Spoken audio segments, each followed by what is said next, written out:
Damsel is a Netflix original movie that stars Millie Bobbie Brown as Elodie, a young woman who agrees to marry a prince in order to save her impoverished family. And I just want to say that I was extremely excited for this movie when I first saw the trailer. I loved the premise. Elodie is tricked into this arranged marriage in order to be offered up as a sacrifice to a vengeful dragon. That is such a fun premise, and an obvious twist on the trope of a damsel in distress, because Elodie is then forced to rely on herself for survival. And that's also not a spoiler, that's literally how Netflix pitches this movie. But to be clear, this video will contain spoilers for Damsel, so if you don't want to hear any spoilers, please click here to watch a video where I explain all the different ways that bad tropes can be written well. Okay, here we go. First off, Damsel is by no means a terrible movie. I just want to get that out there. I know a lot of people like this movie, but it is, arguably, for the most part, a forgettable movie. Which is so unfortunate because it had such an intriguing premise. You go into this movie expecting to see familiar fairy tale tropes turned on their heads. But in this video, I'm going to cover why I was disappointed in Damsel, what makes it a forgettable movie, and how we could possibly fix the script of this movie to make it more engaging and memorable. Specifically in terms of writing, because that's what this channel is about. For me, there were three specific issues where Damsel missed the mark: the pitch, pacing, and plot armor. I'm going to cover all three. First, the pitch. The pitch of this movie is essentially the premise, and that is what drew me into the story in the first place. When the trailers first came out, I saw the pitch. A young woman is tricked into marrying a prince, only to become a sacrifice for a fire-breathing dragon. That is neat, you know? I'm in. I want to see that movie. The problem is, the movie doesn't seem to realize that that is its pitch, because it spends the entire first act not giving us any of that. We don't see a woman getting tricked. We see a woman oblivious to the fact that everything is too good to be true. We don't see her get thrown into the cave of fire-breathing dragon until nearly half the movie has passed. The movie tries to give us a sense of impending doom by showing us that everything is too good to be true, but it doesn't actually work to build suspense because we already know that. We went into the movie knowing that. And it doesn't work as dramatic irony either, because we aren't waiting with bated breath while Elodie is led to her doom. Part of that has to do with poor character development, which I will get into, but part of it also has to do with the fact that we came into this movie in order to see a woman forced to save herself from a fire-breathing dragon. And so far, the movie is letting us down. We haven't seen that at all. Our expectations from the pitch are not being met. That is a surefire way to frustrate and bore your audience. Now, I mentioned poor character development, which I'm going to cover here because it relates to the next two major problems I had with Damsel: pacing and plot armor. So let's look at the characters as they are in the film. We've got Elodie, a cliche heroine who is not like other girls because she's mouthy and chops wood. We've also got her parents, one who she's close to but ultimately betrays her, and one who she's not close to but ultimately saves her. We've got a villainous queen who takes pleasure in snatching poor girls from their families to toss them to the dragon. We've got a little sister that is sweet and good for saving. And then we've got the dragon, who is somehow burned by her own fire, but also has the most interesting quality of anyone in this movie, which is that she likes to toy with her prey. She doesn't just kill as soon as she can, she plays with them first. And I like that. We needed more of that in this movie. So, now that I've described the characters, hopefully you can see what the problem is. And it is, none of these characters are unique to this story. These characters could literally be plucked from any stock fantasy story, and literally nothing would change. They aren't actually characters at all. They're not people, they're just props for their roles. Strong, mouthy heroine who loves her sweet little sister, evil queen who doesn't struggle with having to kill innocent women, a parent who realizes his mistake too late, and ultimately doesn't serve the plot at all except to set up a contrived escape for Elodie and waste the audience's time. Really, we did not need the father in this movie. In my proposed fix for this movie, we're going to condense the parents into a single character. And a quick tidbit as a writer, a great way to create more complex characters from ones that feel a little flat is to condense them into a single character. But we'll get back to that, I digress. So first, Elodie, our heroine. She needs help. This is one flat character. Why? Why is the only way to write a strong heroine to make her physically strong and can chop wood and be mouthing off all the time? This character would have worked 20 years ago, but it does not work anymore. That character has become its own cliche. Why can't we write strong women that work within the confines of her reality in a more nuanced and subtle way? Why can't she embrace typically feminine activities and still be emotionally complex and an active driver of the plot? Why is our only option one cliche or the other? I think we can do better. So, in my revised version of Damsel, Elodie does not chop wood or mouth off all the time. She is emotionally strong by carrying the burden of her family on her shoulders, while being constrained by the roles available to women of her time. She's also intelligent, and she has a keen sense of direction, which she's developed by exploring the woods around her house. And her father encouraged her little explorations until his untimely demise. leaving her destitute with her stepmom and sister. Side note, I'm killing off the dad here because his character annoyed me so much in the movie, but obviously there are a million ways you could write his character to be more active in the movie without just booting him from the plot entirely. But I also wanted to do this because I think it leans into the familiar fairy tale trope of having an evil stepmother that this movie seems to want to include. In my revised version, the heroine is left with a harsh stepmom who knowingly sends her to her death in the arranged marriage. But anywho, carrying on, Elodie is a good daughter who does what she's told because she's trying to save both her family and community from starvation. The woods surrounding her home have all been chopped down in order to be burned for warmth, and she realizes that her sister will not get to have the type of life that she has had because of the poverty of her community. Elodie doesn't fight the arranged marriage even though she doesn't want it. She knows it's for the betterment of everyone she loves, which shows the audience that she's selfless and willing to make sacrifices, a trait that the Elodie we get in the movie does not share at all. So, her stepmom ships her off to get married and die, but is so riddled with guilt that after securing the payment from the kingdom, she gives it to her community and then takes her own life. In this version, we would also get to see a conflicted queen, someone so hardened by being forced to kill innocent women that she's warped the ceremony into something necessary and sacrificial in her mind. She might only be able to cope by viewing all women as expendable, or less than, because she can't stand the thought of her and her ancestors being killers. We would get some scene that shows this inner turmoil. Maybe in a moment of weakness, she screams at a commoner in the kingdom to throw away her baby, or to flee with her children so that the kingdom can die out and stop this cycle of death. The people wouldn't understand this outburst, and she would get quickly whisked away by the king so she can pull herself together. We should be able to see how the sacrifices affect the king differently because he is a man. He feels no kinship to the victims. But the queen sees herself in them, and it has slowly driven her mad, making her cope by devaluing all life. This is just something, just anything to make these characters more like characters and less like cardboard cutouts being shuffled around a playset. Moving on, my second primary complaint with Damsel is the pacing. We sort of covered this when talking about the pitfalls of the pitch, but I also want to talk about the meat of the story and where it went wrong and how we could fix it. And that is the time that Elodie is in the cave. That part of the movie was not good. It lacks logic because Elodie constantly screams and talks to herself even though she's trying to hide from a dragon, and it's also dripping with contrived plot points that just happen to swoop in and save her or provide her with vital information. Oh, Elodie is burned by the dragon? Luckily, these glowworms have magic healing powers.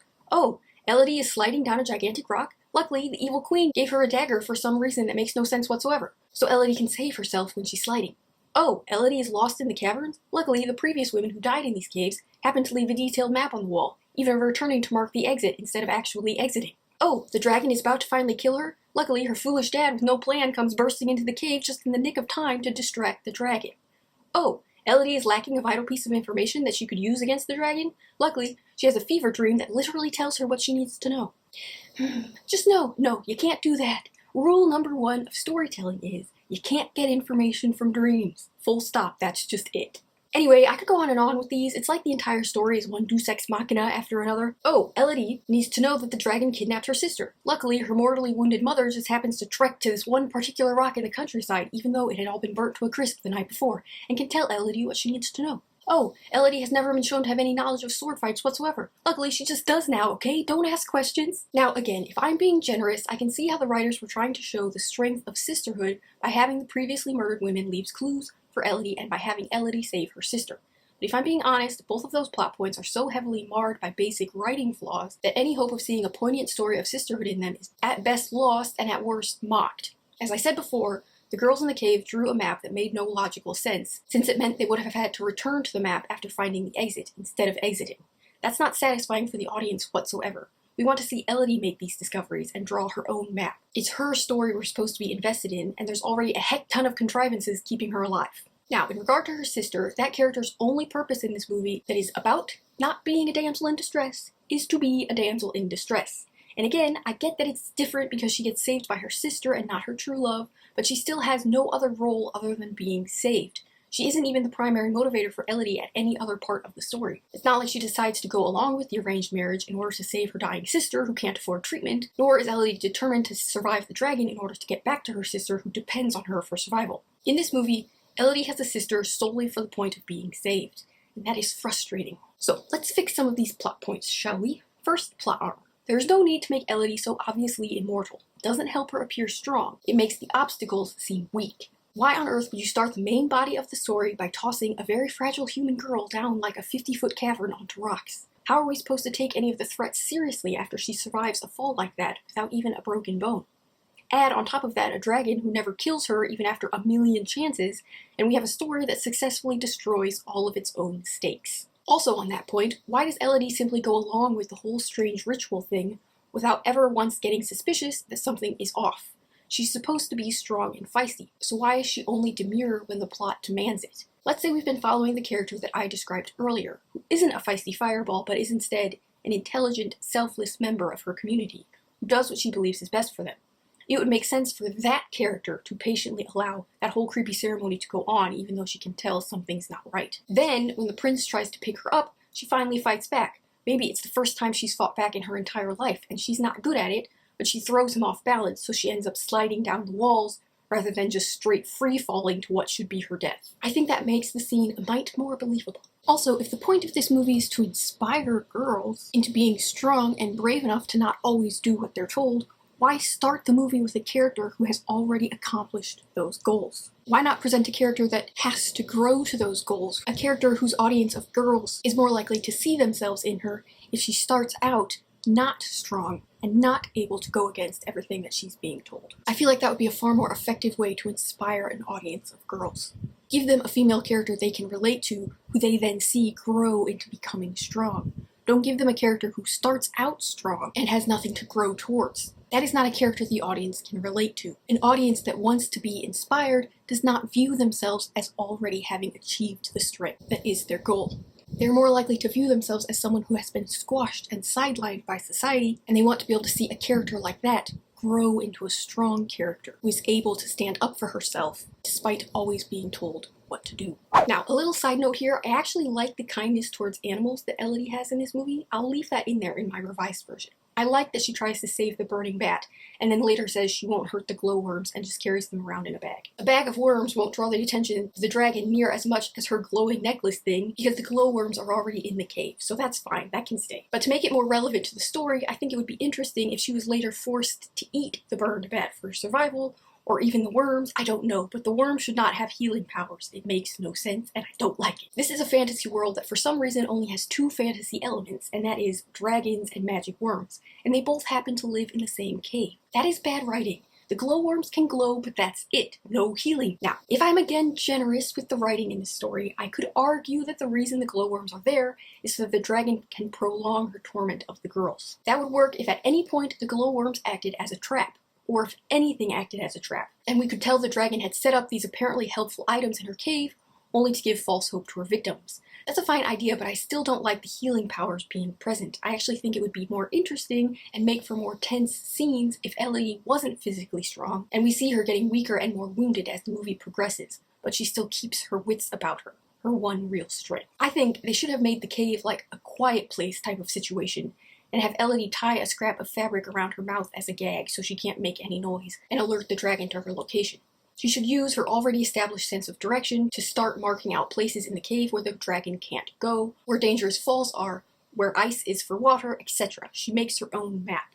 She can still find the names and belongings of the girls who came before her, and maybe even have a fever dream about them dying in the cave that haunts her, but she absolutely cannot learn any important information from them, or even marginally important information. She can't learn anything from her dreams. In order to make the dream work, she could get injured by the dragon and develop a fever and think she's going to die, so she carves her name into the wall with the other girls. Then, that night, she has a fever dream and is haunted by the girl's fate, so when she wakes up, she has a determination to be the last one that dies. Perhaps she scratches out her name and then lances her wound to start healing the infection and get to the business of survival. Also, when Elodie first falls into the cave and sees all of the burning bats flying out of that one room, she should not just blatantly walk towards that room. It makes her look stupid to the audience, and also like she has no survival skills. She should try to find a way to scope out that room from some other vantage point. Maybe, since she spent her whole life being trapped in the role of a demure woman in a society that doesn't value women, she learned how to hang back and listen and not just charge ahead. Maybe we also got an establishing scene where she uses these womanly wallflower skills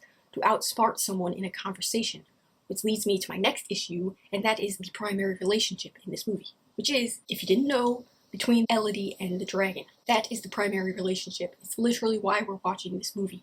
We want to see this vis-a-vis. The movie, as it stands, seems to forget that this is the primary relationship, but it still is. It's just a disappointing one. How can we root for a protagonist that isn't shown to be capable of her own survival, but instead relies on luck in the form of plot armor and dream knowledge and contrived distractions to save her? That's boring. How can we root for a villain who never takes advantage of the opportunity to kill her target despite having a gazillion opportunities to do so? We want to see Elodie scheming and plotting, using the dragon's tactics against her, engaging in a battle of wits with the dragon to escape the cave.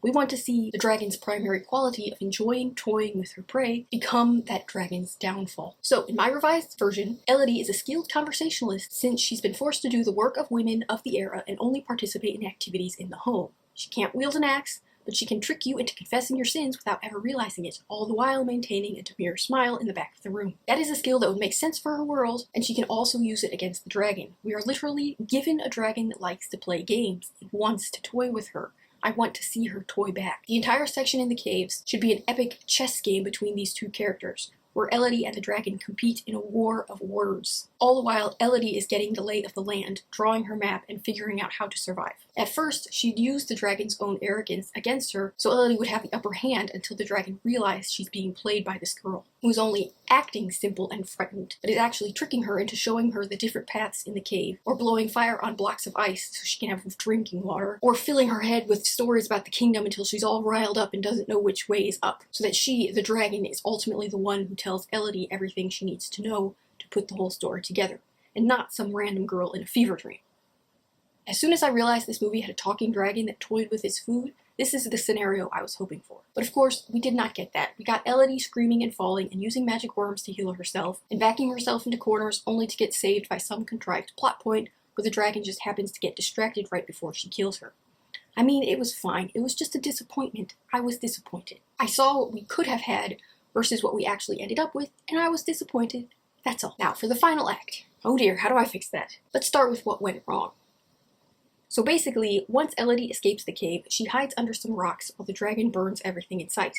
The kingdom sees and gets suspicious that Elodie might have escaped, so they force Floria, her sister, into marrying the prince and becoming another sacrifice. Elodie's stepmother is stabbed during this, but manages to escape, and then just so happens to stumble upon Elodie's random hiding spot so she can tell her what's happened. Elodie suddenly has magic sword-wielding powers that she's never had before, and she goes back to save Floria. Turns out the dragon also wasn't having a moment of great logic because she doesn't immediately kill Floria. Instead, she holds her hostage on the off chance that Elodie will come back for her. This makes no sense because as far as the dragon knows, Elodie hates her sister and is glad to be rid of her. She has no reason to believe otherwise, but whatever. We're supposed to assume the dragon uses her blood-sensing powers to realize that these two girls are sisters, and she can use Floria as bait. This plan would have still worked if she'd killed Floria, if her only goal was to lure Elodie back to the cave, but again, whatever. So then, yada yada, some more plot armor happens, one thing leads to another, and Elodie finally has the opportunity to kill the dragon after it gets burned by its own fire. But instead, Elodie chooses to heal the dragon because, and I quote, she's through doing what she is told. What? Her whole character in this movie has been about going against what she is told. We have not seen a movie with any character ever doing what she's told.